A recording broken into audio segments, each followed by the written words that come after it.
And what's up, everyone? We are live here at the top of Partington Hall here on the beautiful hillside campus of WNYK College. My name is Brad. I'm the station manager here at WNYK 88.7 FM, the home of Warrior Radio. And I'm excited it's time for one of my favorite segments, which is an alumni spotlight. And the bonus for me is I know Paul Garcia is a great guy, part of a great family with Heather. My wife worked with Heather. So I'm really excited for this. Thanks for doing this, Paul. I really appreciate it. Thanks so much, Brad, for having me on. I'm really excited about this. No, this is awesome. Just some background information, Paul. What year did you graduate in your major while at WNYK? I graduated from WNYK in 06, and I was a double major. I had Bible and also majored in philosophy. Cool. Philosophy, that was originally my major when I first started going to university up in Canada. That must have been interesting. Really? That must have been interesting. Yeah, it was. It wasn't originally my plan. Yeah. But I took a Danaher class, like I'm sure a lot of people. Absolutely. Did. Opened my eyes to something that I didn't even know existed. So. Now, how did you first hear of WNYK? I mentioned your wife in the intro. I feel like she might be connected to this, but how? Because WNYK's a beautiful campus here, but it's small. I'm just wondering how you first heard of the college. It's such a weird story, and it's only because of the Lord. I was in the Marines, and I was knew I wanted to go to Bible college, and so back in 2001, I started looking for Bible colleges, and so I went to ChristianColleges.com, which I'm not even sure if it's a website anymore. Yeah. And I saw there was this college called WNYK, and I had no idea what it was, but I had a friend in the Marines who was actually from WNYK. And I was like, oh my gosh, there's a college there. My friend is from there. So I clicked on it, having no idea about anything about it. Found out it was a CMA school. I had actually gone to a CMA high school for a couple of years. And so I had just a little bit of connection with it, but just ended up being everything I was looking for in a college. That's awesome. Now, one of the things I thought of, too, was my father-in-law worked your on-campus job. You could talk about where you worked on campus. I did, yeah. Augie, I was Augie's assistant in the IT department for the last 2 years of my college, and that was a lot of fun. Augie's a really fun guy to work with. Yeah, and he's doing, for what it's worth, just an update, too, to our listeners who know, because Augie's kind of a legend. I think he is, at least. Oh, 100%. And, yeah, he's doing great in Florida. He's doing well, keeping safe. So... that must have been that's kind of a premier job on campus. That must have been fun. You know, I barely was I was just lucky enough to get it because, I just started off just helping Augie move stuff around. I see. Because he was, they didn't want him moving a lot of the computer stuff around because. Oh, he's like 90 pounds soaking wet. Augie's tiny. Yeah. And he'll never, he'll never ask for help. Yeah. He's just doing it himself. And so they hired me just to help them move stuff around, and it ended up working out, and he asked me just to stay on, and so I got to stay on and was there for the last couple of years that I was in college. Cool. It's kind of a hard question because you probably have some great ones. I can even change to the plural, but your favorite memory as a student on the hillside, is there something that sticks out to you? Ooh. Wow, my favorite memory. Yeah, it could also be just like it sounds weird, but like a thing. People talk about like friend, community. It doesn't have to be like one event. Yeah, there's I got one. It's kind of a funny one. Yeah. When you said community, my first year here, there was actually a power outage, like a huge power outage. It was back like I think in 02 or 03. Yeah. And it was like the whole Northeast. And that was historic. That was historic. Yeah. I remember that. I think I still have the newspaper from that. The next day I took it. That happened. Here's the deal, Paul. I don't mean to like hijack your story, but I was working. Go ahead. I was literally working in Canada at the time, and we had the blackout there too. It knocked out even in right near the U.S. border up in Canada. Wow. Yeah. I did not realize that. It was crazy. Yeah, that's incredible. Yeah, so we had this power outage, and it turned into just spontaneous parties around campus. That's awesome. Everyone's out of, they came out of their classes, and they came out of, their dorms, and, I was at work, and I left, and we came over, and there's just, like, so many, like, little pockets as you'd go through of just, people just getting together, and some people were just talking. Some people, I'm sure there was a guitar brought out at some point, but my favorite memories of Nyack is always with people. A group of people somewhere was always bound to get together, and that specifically, I just remember we were just like, it just turned into like a barbecue. Food just started appearing. I was right out with some friends, just right over behind, right out in front of Jaffrey, and just sat around tables and just talked and had a good time. No, that does sound. Even just the imagery of that is cool, and how like literally during a blackout, right? Yeah. That's literally a historic black. They have pictures of people walking across the GWB. Because you're right, it impacted I like, good call, Paul. That's a good one. Yeah, it was nice. That was a fun day. It ended up turning out to be a fun day. Yeah. Okay, again, another potentially tough one too. We can change this to plural too. But favorite professors here, and kind of what made them, when you look back, what made them stick out. I don't know if I could remotely nail it down to one. Yeah. So I'm gonna have to cheat and just give a few. Yeah. Like the top ones that stick out. Frank Chan, of course, Yeah. was hugely influential, not just in college for me, but personally, he's been a tremendous influence on my life. To this day, I still will hear people talk about his Chanimation, and so I that's going to be legendary forever. Amy Davis, I took a couple of Greek classes with her, and that was she's amazing as a professor. Dr. Kukuro is I don't know if any of the people who are around now have ever taken him, but he was just as difficult a professor as I've ever had. Yeah. And it pushed me to a new level of just trying in school. Absolutely. Because I had to. Yeah. I took his Romans class, and I worked the hardest I've ever worked in my life for a C. And I was just over the moon, overjoyed. Well, I was going to say, and you probably learned a lot too, right? Oh, so much. Yeah. Yeah.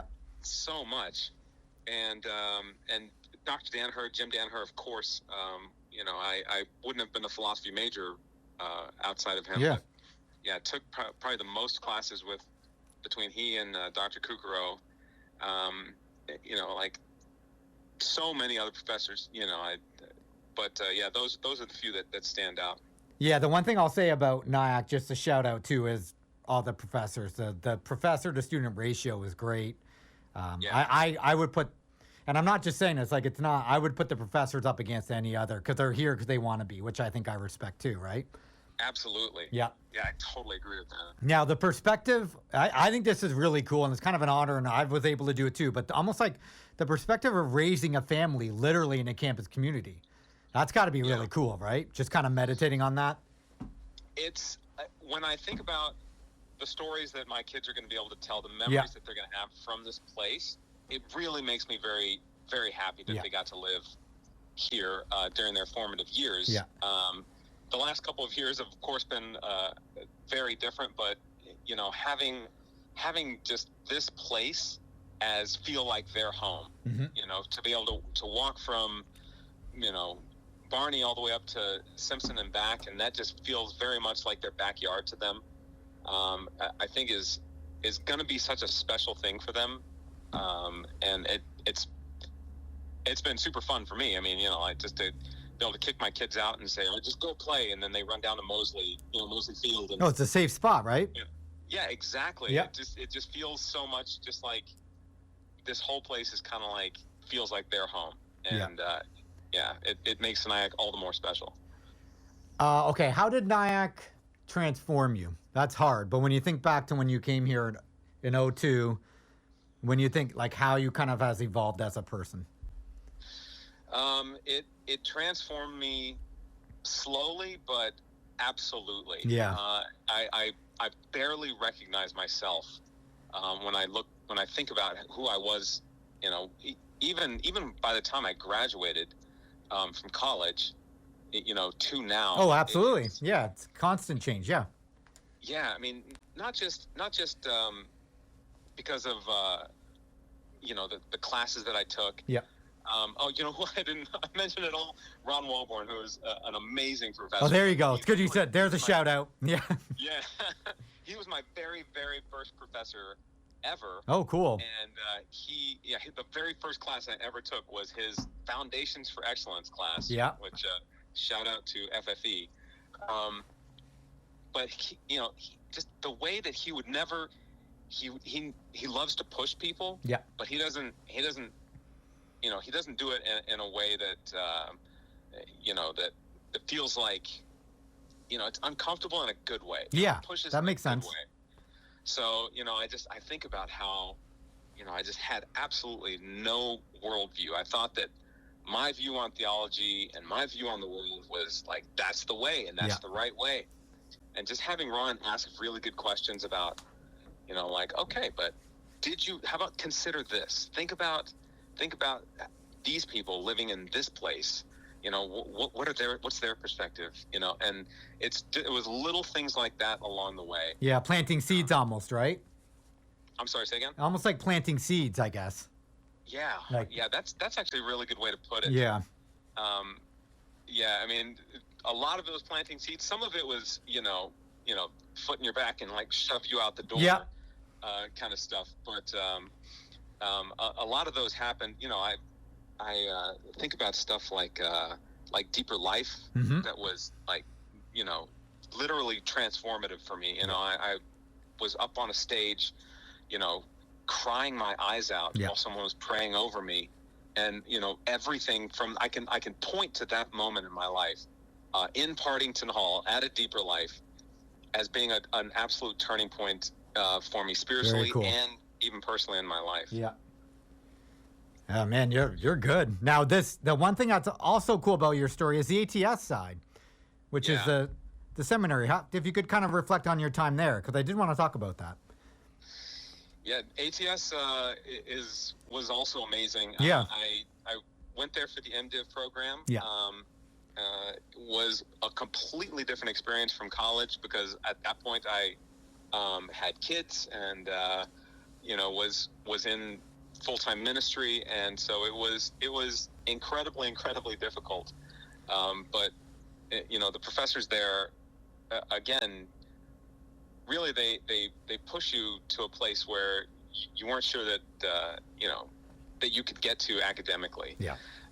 Like I wrote several papers there that normally, I don't know if you're like this, but when I look back on stuff that I've written in the past, I'm like, oh man, that was terrible. Oh yeah, you cringe. Yeah.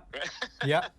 But there's some papers that like there's a paper that I wrote for Dr. Crockett in a New Testament paper that was on 1 Timothy 2, and I've gone back to that paper probably like 4 times. Wow. Not just in seminary, but afterwards. So it was incredible. And there's such a different community at ATS. It's such a much more tight knit community. And so it was there's people that I still talk to this day from my seminary days, and I'm so glad that I went there. Yeah. Switching gears a bit, we're almost done here, guys. We're talking to Paul Garcia, Alumni Spotlight. Hobbies. What do you do for fun, Paul? I always think, here's the deal, I think of Cowboys. Yeah. Cowboys and family, which is probably a good summation there. But what do you do for fun, Paul? 100%. Yeah, I love football. I'm a big Dallas Cowboys fan. Shout out to living 20 miles from the Meadowlands for the last 20 years. Yeah. I love sports. I have 4 boys, and we love all kinds of activities. We play, we hike, up in the woods, like up back behind, Schumann. Oh, it's beautiful there to hike. Yeah. Yeah. I like to ride bikes. I like to run. I've been getting into running a lot more lately. Cool. And play a lot of Fortnite because I got 9 and 10-year-old boys. So we're playing a lot of Fortnite. Yeah. Yeah, that's a big thing. I have one of my youngest is like, when's the new season coming? I heard it's coming soon. I'm like, wait, what? That's funny. Okay, last question. How have things been going on with like, now being a graduate of ATS, not college, post grad life, and kind of just the outright, let's not kid ourselves. 2020 has been a draining year. Just how your mindset is, how everything's been going with the family. I think we, like everyone else, are just trying to adjust to the way that life is. My father-in-law likes to say that he doesn't like the new normal. He wants to get back to the old normal. Yeah, that's a good one. I think I agree with that in the sense that it would be nice for things to kind of feel like they did before. But at the same time, I really have gotten to a place where what my wife and I say is, ultimately, we don't know. Yeah. We don't know. We can't look in the future and see what is going to happen with NYAC. We don't know what's happening now. So we've been just coming to a new place of trusting and saying, all right, God, Yeah. So if then we're good. Yeah. We're just going to keep moving forward. But yeah, it's been tough. It's been really weird. It's, let's not beat around the bush. I mean, it's sad, Walking around campus has kind of a sad feel to it. But I'm also really hopeful about what's coming for the next year. So I've said that. I've said that to people. It's like I think it's fine to not have an extreme view both ways. It's okay to be sad. I look out. I'm at Partington now. I look out. I'm like, you'll see me if I'm up at the top floor. I'm probably constantly taking pictures because the property is absolutely gorgeous, right? Yeah.